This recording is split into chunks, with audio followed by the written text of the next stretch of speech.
औज़ुबिल्लाहिमिनश्शैतानिर्रजीम बिस्मिल्लाहिर्रहमानिर्रहीम। Hello student, कैसे हैं आप लोग? सब खैरियत से हैं? अच्छा, वेलकम करते हैं आज सबको, जितने भी नए स्टूडेंट्स हैं। अच्छा, आज की हमारी क्लास है क्लास नंबर 5, जिसमें अब हम पढ़ेंगे सारी टेक्निकल एनालिसिस वाली चीज़ें, ठीक है।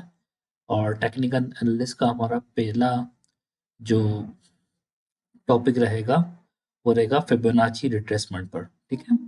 जो एक टूल होता है जो कि हम ट्रेडिंग व्यू में यूज़ करते हुए चार्ट को एनालाइज कर सकते हैं और जो है उसके थ्रू हम अपनी प्रिडिक्शन कर सकते हैं कि मार्केट ने अब कौन सी डायरेक्शन तक जाना है और कहाँ तक जाना है। अच्छा, रिट्रेसमेंट टूल जो है यूज़ होता है, जो काम हो जाता है, मतलब आप समझें जिस लेवल तक एक लेवल तक चली जाती है मार्केट, एक सपोर्ट तक चली जाती है, ठीक है, और सपोर्ट से रेजिस्टेंस तक चले जाती है मार्केट, तो फिर वो कितना रिट्रेसमेंट कर सकती है, उसके कुछ लेवल्स होते हैं और वो किस तरह अप्लाई होते हैं और वो किस तरह यूज होते हैं, हम इस पे बात करेंगे आज, ठीक है। तो फिबोनाची एक रिट्रेसमेंट टूल है जो टेक्निकल एनालिसिस का टूल है, ठीक है, जो यूज किया जाता है horizontal lines to indicate area of support resistance at key factor level. Price continue to the original direction. Trader analyst common use Fibonacci retracement level to identify potential reversal points in a financial market. ठीक है जी, ये इस बात का मैं आपको बता चुका हूँ, ठीक है ऑलरेडी। ये सपोर्ट और रेजिस्टेंस के ऊपर लगा के आप जो है एक डायरेक्शन फाइनल कंटिन्यूएशन उसकी कितनी है, उसका प्राइस कहाँ तक जा सकता है, उसको आप रिवर्सल पॉइंट को जो है कैलकुलेट करने के लिए इस्तेमाल होता है, ठीक है। इसके अंदर वैल्यूज होती हैं इसकी रिट्रेसमेंट लेवल की, कुछ वैल्यूज हैं। एक पहली वैल्यू है 23.6 अशारिया, ठीक है। फिर है 38.8 अशारिया परसेंटेज है, फिर 50% है, फिर 61% है, 78% है। अच्छा, कुछ रिट्रेसमेंट्स जो गोल्ड में ज्यादातर देखी जाती है रिट्रेसमेंट्स, अगर कंटिन्यूएशन प्रोसेस में आती है तो 38.2 की जो रिट्रेसमेंट है वो हमें मिलती है अगर ट्रेंड आपका कंटिन्यूएशन है। अगर 3.82 को अगर ब्रेक कर देती है तो मार्केट गोल्डन रेशियो के लिए वेट करना चाहिए। जो गोल्डन रेशियो होता है हमारा 61.8%, जिसे हम गोल्डन रेशियो कहते हैं, ठीक है। यहां तक मार्केट हमेशा रिवर्स होती ही होती है, ठीक है ना। उसकी वजह यह है क्योंकि मार्केट हमेशा अपसाइड नहीं रहती, ठीक है। एक अपने एरिया ऑफ रेजिस्टेंस तक जाती है, ठीक है, फिर दोबारा से रिट्रेस करती है, ठीक है जी। अच्छा, ये चीज अब हम किस तरह चार्ट पे अप्लाई करेंगे, ये बात तो आपको समझ में आ गई। इसके अंदर लेवल्स होते हैं और लेवल्स के नंबर मैंने आपको बता दिए। और ये सपोर्ट और रेजिस्टेंस जो हमने पहली क्लास में आपको पढ़ाया था, तो सॉरी सेकंड क्लास में आपको पढ़ाया था, बल्कि पहली क्लास में नहीं पढ़ाया था, सेकंड क्लास में आपको बताया था कि सपोर्ट एंड रेजिस्टेंस कैसे निकाली जाती है। तो जो वो सपोर्ट एंड रेजिस्टेंस निकालते कैसे हैं वो फिर मैं आपको थोड़ा सा ओवरव्यू कर देता हूँ और आपको बताता हूँ किस तरह सपोर्ट और रेजिस्टेंस हम फाइंड कर सकते हैं। और ये हमेशा की सपोर्ट और रेजिस्टेंस पे ही लगाई जाती है और फिर आप उसके अंदर अपना लेवल ऑफ इंटरेस्ट निकाल सकते हैं जहां से आपने नई पोजीशन ओपन करनी है या पुरानी पोजीशन का टेक प्रॉफिट लेना है, ठीक हो गया। अब हम चलते हैं हमारे चार्ट पर।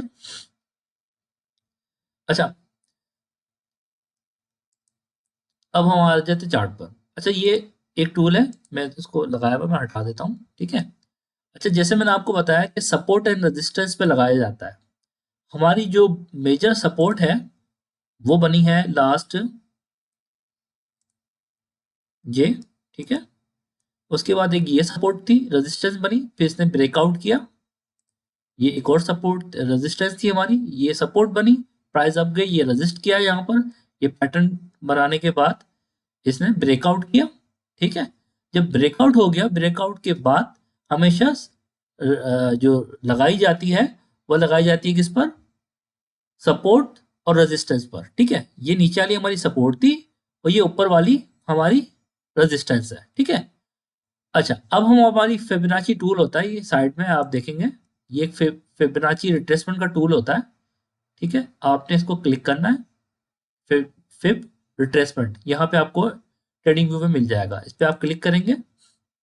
क्लिक करने के बाद आपने इसके लो से हाई तक मार्क करना है आपने, ठीक है।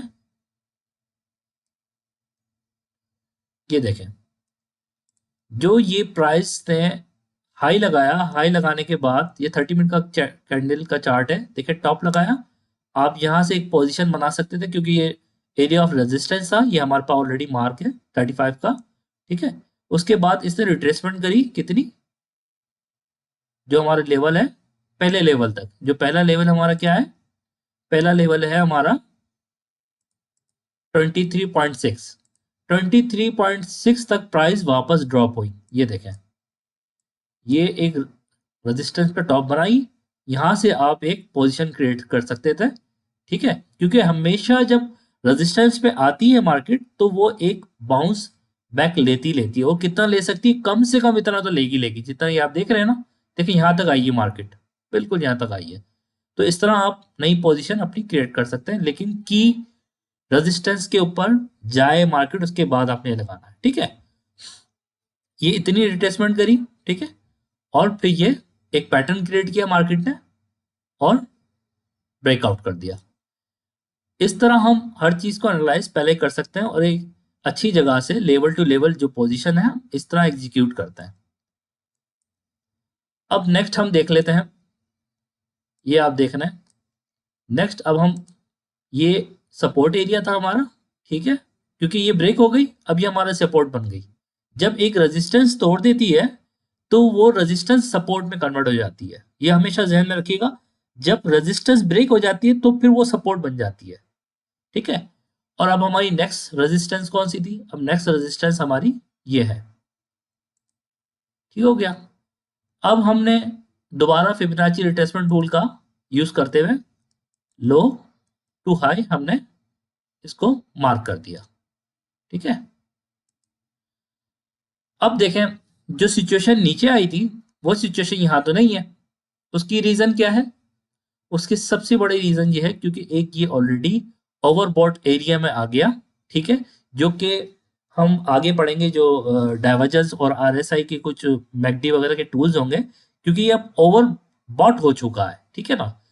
जब ओवरबॉट हो जाती है तो रिट्रेसमेंट जो है 2.26 तक नहीं होती, 2.238 तक नहीं होती, फिर होती गोल्डन जोन तक, ठीक है।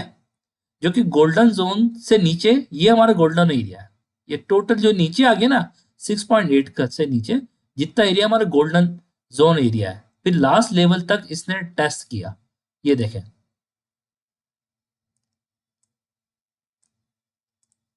ठीक है। बिल्कुल लास्ट एरिया 7.6 का जो एरिया है, इसने 7.6 के एरिया को टच किया, मार्केट पंप कर गई दोबारा से, ठीक है। अब देखें, ये जो लोग नए ट्रेडर होते हैं उनको कैसे पता कि मार्केट अगर पंप की है तो अब ये ओवरबॉट एरिया में आ गई, हमें इसका टेक प्रॉफिट कहाँ लेना चाहिए, आपको कैसे मालूम होगा, ठीक है।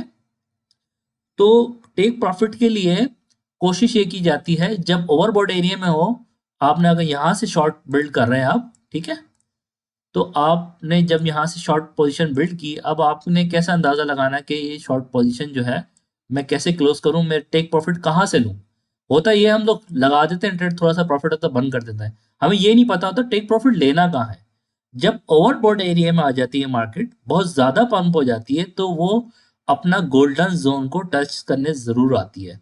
तो आप पहला जोन जो है, हमेशा टेक प्रॉफिट जो है हम जो रिकमेंड करते हैं वो ये है कि आप पहले 0.38 पे थोड़ी सी अपनी पोजीशन जो है टेक प्रॉफिट थोड़ा सा ले लें। मतलब अगर आपने ज्यादा लॉट लगाई है तो पहले अपनी एक लॉट कम कर दें। अगर 0.05 की लॉट है तो आप उसमें से एक लॉट कट कर दें यहाँ पर, दूसरी यहाँ कर दें, और फाइनल पोजीशन आप अपनी जो है गोल्डन जोन के एरिया में कहीं भी कर सकते हैं। आपने यहाँ करनी यहाँ करें, यहाँ करनी यहाँ करें, इट्स अप टू यू।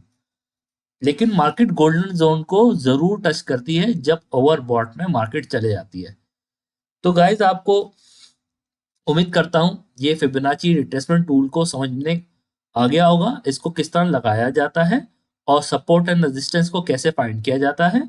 और जब सपोर्ट ब्रेक हो जाती है तो वो एक रेजिस्टेंस बन जाती है, तो इसकी हेल्प से हम हमारी जो एरिया ऑफ टेक प्रॉफिट है और स्टॉप लॉसेस को हम सेट कर सकते हैं इस तरह।